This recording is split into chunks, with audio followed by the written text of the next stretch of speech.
ನಮಸ್ಕಾರ ಸ್ನೇಹಿತರೆ, M K online cyber cafe YouTube ಚಾನಲ್ಗೆ ನಿಮಗೆ ಸ್ವಾಗತ. ಸ್ನೇಹಿತರೆ, ಏನು ಕರ್ನಾಟಕ ಪರೀಕ್ಷಾ ಪ್ರಾಧಿಕಾರ KE ಅಂತ ಕರಿತೀವಿ, ಕರ್ನಾಟಕ ಎಕ್ಸಾಮಿನೇಷನ್ ಅಥಾರಿಟಿ. ಸೊ ಇಲ್ಲಿ ನಿಮಗೆ ಮತ್ತೊಂದು ಹುದ್ದೆಗೆ ಅರ್ಜಿಯನ್ನು ಕರೆದಿದ್ದಾರೆ ಸ್ನೇಹಿತರೆ. ಸರ್ಕಾರಿ ಉಪಕರಣಗಾರ ಮತ್ತು ತರಬೇತಿ ಕೇಂದ್ರದಲ್ಲಿ ಖಾಲಿ ಇರುವಂಥ ವಿವಿಧ ವೃಂದದ ಹುದ್ದೆಗಳಿಗೆ ನೇರ ನೇಮಕಾತಿ ನಡೀತಾ ಇದೆ.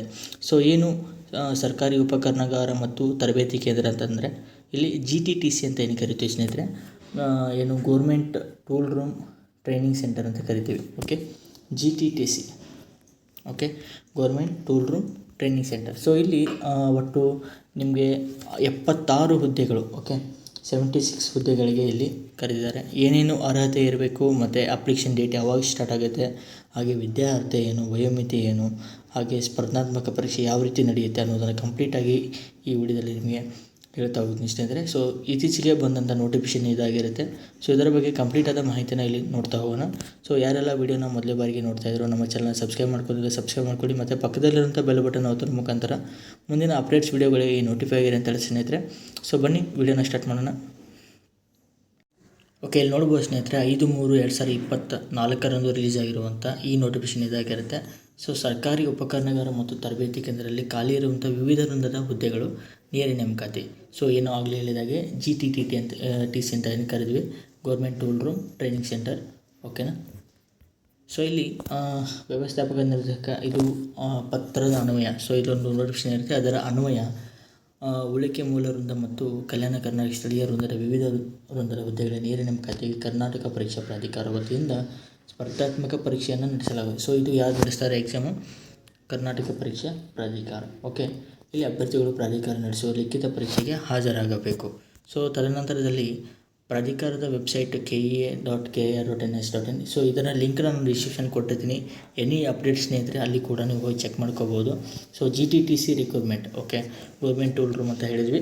ಸೊ ಇಲ್ಲಿ ಇದರ ಲಿಂಕ್ ಮುಖಾಂತರ ಆಯ್ಕೆ ಮಾಡಿ ಆನ್ಲೈನ್ ಮುಖಾಂತರ ಅರ್ಜಿಯನ್ನು ಸಲ್ಲಿಸಬೇಕು.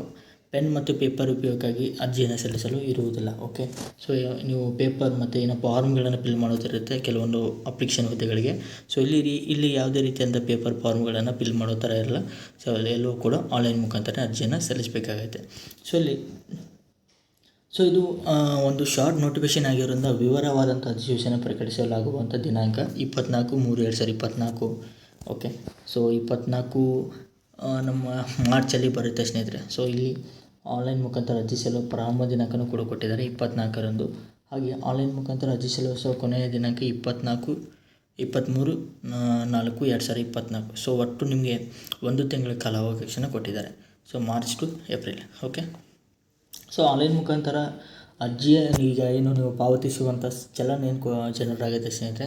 ಸೊ ಚಲನ್ ತುಂಬುವಂಥ ದಿನಾಂಕನ ಕೂಡ 2 ದಿನ ವಿಸ್ತರಣೆ ಮಾಡಿದ್ದಾರೆ, 25/4/2024. ಇದು ಕೂಡ ಎಕ್ಸ್ಟೆಂಡ್ ಕೂಡ ಮಾಡ್ಬೋದು, ಯಾಕಂದರೆ ಆಲ್ರೆಡಿ ನಾವು ಏನು ವಿಲೇಜ್ ಅಕೌಂಟ್ ಬಗ್ಗೆ ನಾವು ಅಪ್ಲಿಕೇಶನ್ ಶುರುವಾಗುತ್ತೆ ಅಂತ ಹೇಳ್ತಾ ಇದ್ವಿ ಇದು KEA. ಸೊ ಅದನ್ನು ಕೂಡ ಇನ್ನೂ ಡಿಲೇ ಆಗಿದೆ ಸ್ನೇಹಿತರೆ. ಸೊ 4/3/2024 ಶುರುವಾಗಬೇಕಿತ್ತು, ಇನ್ನೂ ಆಗಿಲ್ಲ. ಸೊ ಹೀಗಾಗಿ ಡೇಟ್ಗಳನ್ನು ಚೇಂಜ್ ಮಾಡ್ತಾರೆ, ಅವುಗಳನ್ನ ಕೂಡ ನೋಡ್ಕೋಬೋದು. 25/4 ಅಂತ ಹೇಳಿದ್ದಾರೆ. ಸೊ ನೋಟಿಫಿಕೇಷನ್ ಬಿಟ್ಟಾದಮೇಲೆ ನಮಗೆ ಕನ್ಫರ್ಮ್ ಆಗುತ್ತೆ. ಓಕೆ, ಸೊ ಕಂಪ್ಲೀಟ್ ನೋಟಿಫಿಕೇಷನ್ ಬರೋವರೆಗೂ ವೆಯ್ಟ್ ಮಾಡಿ. ಸೊ ತದನಂತರದಲ್ಲಿ ಹುದ್ದೆಗಳ ಸಂಖ್ಯೆನ ನೋಡ್ಕೊಳ್ಳಿ ಸ್ನೇಹಿತರೆ. ಒಟ್ಟು ಹುದ್ದೆಗಳು 74 + 2. ಸೊ ಇಲ್ಲಿ 76 ಇದೆ. ಸೊ ಇದರಲ್ಲೇ ಡಿವೈಡ್ ಮಾಡ್ತಾರೆ. ಓಕೆ, ಕಲ್ಯಾಣ ಕರ್ನಾಟಕ ಮತ್ತು ವಿವಿಧ ವೃಂದದ ಅಂತ ಹೇಳಿದ್ರಲ್ಲ. ಸೊ ಈ ರೀತಿ ಮೂಲ ವೃಂದ ಮತ್ತು ಕಲ್ಯಾಣ ಕರ್ನಾಟಕಕ್ಕೆ ಸಂಬಂಧಪಟ್ಟಂಥ. ಓಕೆ, ಇಲ್ಲಿ ಶೈಕ್ಷಣಿಕ ವಿದ್ಯಾರ್ಹತೆ, ವೇತನ ಶ್ರೇಣಿ, ಅಭ್ಯರ್ಥಿಗಳ ಅರ್ಹತೆ ವಿವರ ಮತ್ತು ವಯೋಮಿತಿ, ಸ್ಪರ್ಧಾತ್ಮಕ ಪರೀಕ್ಷೆ ಯಾವ ರೀತಿ ನಡೆಯುತ್ತೆ, ಹಾಗೆ ಆಯ್ಕೆ ಪ್ರಕ್ರಿಯೆ ಮತ್ತು ನೇಮಕಾತಿ ವಿವರ ಹಾಗೂ ಪ್ರವರ್ಗವಾರ ಹುದ್ದೆಗಳನ್ನು ಕೊಡ್ತಾರೆ ಸ್ನೇಹಿತರೆ. ಯಾವ ಕ್ಯಾಟಗರಿಗೆ ಎಷ್ಟೆಷ್ಟು ಹುದ್ದೆಗಳು ಇರ್ತವೆ ಅನ್ನೋದನ್ನು ಸೊ ಸಂಪೂರ್ಣ ವಿವರಣೆ ನಿಮಗೆ KEA ವೆಬ್ಸೈಟಲ್ಲಿ ಸಿಗುತ್ತೆ. ಸೊ ಇದು ಯಾವಾಗ ಅಂದರೆ ಸ್ನೇಹಿತರೆ ನಿಮಗೆ 24/3/2024 ಬಿಡುಗಡೆಯಾಗುವಂಥ ವಿವರವಾದಂಥ ಒಂದು ಅಧಿಸೂಚನೆಯಲ್ಲಿ. ಸೊ ಇಷ್ಟು ಮಾಹಿತಿ ಆಗಿರುತ್ತೆ. ಹಾಗೆ ಮೇಲ್ಕಂಡ ಹುದ್ದೆಗಳಿಗೆ ಸಂಖ್ಯೆ ಹಾಗೂ ವೃಂದ ತಾತ್ಕಾಲಿಕವಾಗಿದ್ದು ಬದಲಾವಣೆ ಷರತ್ತಿಗೆ ಒಳಪಟ್ಟಿದೆ. ಸೊ ಇಲ್ಲಿ ಬದಲಾವಣೆ ಆಗ್ಬೋದು ಸ್ನೇಹಿತರೆ, ಯಾಕಂದರೆ ಹೈದರಾಬಾದ್ ಕರ್ನಾಟಕ ಮತ್ತು ಉಳಿಕೆ ಮೂಲ ವೃಂದಕ್ಕೆ ಸಂಬಂಧಪಟ್ಟಂಥ ಹುದ್ದೆಗಳಾಗಿರೋದ್ರಿಂದ ಹುದ್ದೆಗಳ ಸಂಖ್ಯೆ ಜಾಸ್ತಿನೂ ಆಗಿರ್ಬೋದು ಅಥವಾ ಕಮ್ಮಿನೂ ಕೂಡ ಆಗ್ಬೋದು. ಸೊ ಇದು ಮೇಲ್ಕಿನ ಹುದ್ದೆಗಳ ಸಂಖ್ಯೆ ಹಾಗೂ ವೃಂದ ತಾತ್ಕಾಲಿಕವಾಗಿದ್ದು ಬದಲಾವಣೆ ಷರತ್ತಿಗೆ ಒಳಪಟ್ಟಿದೆ ಅಂತ ಕೊಟ್ಟಿದ್ದಾರೆ. ಸೊ ಇಷ್ಟು ಮಾಹಿತಿ ಸ್ನೇಹಿತರೆ. ಸೊ ದಿನಾಂಕ 24/3/2024 ವೇಟ್ ಮಾಡಿ. ಸೊ ಅದಾದಮೇಲೆ ಮತ್ತೆ ಅಪ್ಲಿಕೇಶನ್ ಲಿಂಕ್ನ ಓಪನ್ ಆಗುತ್ತೆ. ಸೊ ಏನು ಮತ್ತೆ ಹೊಸ ಅಧಿಸೂಚನೆ ಬಿಡ್ತಾರೆ. ಆವಾಗ ನಿಮಗೆ ಅದಕ್ಕೆ ಸಂಬಂಧಪಟ್ಟಂಥ ಶೈಕ್ಷಣಿಕ ವಿದ್ಯಾರ್ಹತೆ ಮತ್ತು ವೇತನ ಶ್ರೇಣಿ ಏನಾಗಿರುತ್ತೆ. ಸೊ ಇದನ್ನೆಲ್ಲ ನಾವು ಮುಂದಿನ ವಿಡಿಯೋದಲ್ಲಿ ನಿಮಗೆ ತಿಳಿಸ್ಕೊಡ್ತೀನಿ ಸ್ನೇಹಿತರೆ. So okay. ಸೊ ಯಾರೆಲ್ಲ ನಿಮ್ಮ ಫ್ರೆಂಡ್ಸು ಜಾಬ್ಗೋಸ್ಕರ ಹುಡುಕ್ತಾ ಇದ್ದಾರೋ ಸೊ ಅವರಿಗೆಲ್ಲ ಶೇರ್ ಮಾಡಿ ಅಂತ ಹೇಳ್ತೀನಿ ಸ್ನೇಹಿತರೆ. ಸೊ ಮತ್ತೆ ಮುಂದಿನ ವಿಡಿಯೋದಲ್ಲಿ ಸಿಗೋಣ. ನಮಸ್ಕಾರ.